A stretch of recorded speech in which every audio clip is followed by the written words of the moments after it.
एक सज्जन railway station पर बैठे गाड़ी की प्रतीक्षा कर रहे थे। तभी जूते पॉलिश करने वाला एक एलडीडी डाका आकर बोला, साहब, बूट पॉलिश कर दूं? उसकी दयनीय सूरत देखकर उन्होंने अपने जूते आगे बढ़ा दिए।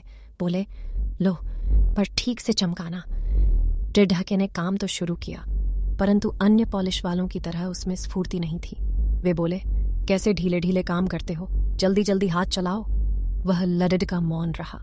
इतने में दूसरा लडडका आया। उसने इस लड्डके को तुरंत अलग कर दिया और स्वयं फटाफट काम में जुट गया। पहले वाला गूंगे की तरह एक और खड़े ढा रहा। दूसरे ने जूते चमका दिए। पैसे किसे देने हैं? इस पर विचार करते हुए उन्होंने जेब में हाथ डाला। उन्हें लगा कि अब इन दोनों में पैसों के लिए झगदढ़ा या मारपीट होगी। फिर उन्होंने सोचा, जिसने काम किया उसे ही दाम मिलना चाहिए। इसलिए उन्होंने बाद में आने वाले लड़िडहाके को पैसे दे दिए। उसने पैसे ले तो लिए, परंतु पहले वाले लड़िडहाके की हथेली पर रख दिए। प्रेम से उसकी पीठ थपथपाई और चल दिया। वह आदमी विस्मित नेत्रों से देखता रहा। उसने लड़िडहाके को तुरंत वापस बुलाया और पूछा, यह क्या चक्कर है? लड़का बोला, साहब, ये 3 महीने पहले चलती ट्रेन से गिर गया था। हाथ पैर में बहुत चोटें आई थीं। ईश्वर की कृपा से बेचारा बच गया, नहीं तो इसकी वृद्धा माँ और बहनों का क्या होता। बहुत स्वाभिमानी है, भीख नहीं मांग सकता।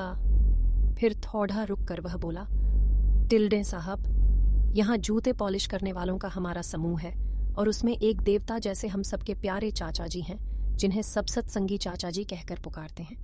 वे सत्संग में जाते हैं और हमें भी सत्संग की बातें बताते रहते हैं। उन्होंने ही ये सुझाव रखा कि साथियों, अब यह पहले की तरह स्फूर्ति से काम नहीं कर सकता तो क्या हुआ? ईश्वर ने हम सबको अपने साथी के प्रति सक्रिय हित, त्याग भावना, स्नेह, सहानुभूति और एकत्व का भाव प्रकट करने का एक अवसर दिया है। जैसे पीठ, पेट, चेहरा, हाथ, पैर भिन्न भिन्न दिखते हुए भी हैं, एक ही शरीर के अंग, ऐसे ही हम सभी शरीर से भिन्न भिन्न दिखाई देते हुए भी हैं, एक ही आत्मा।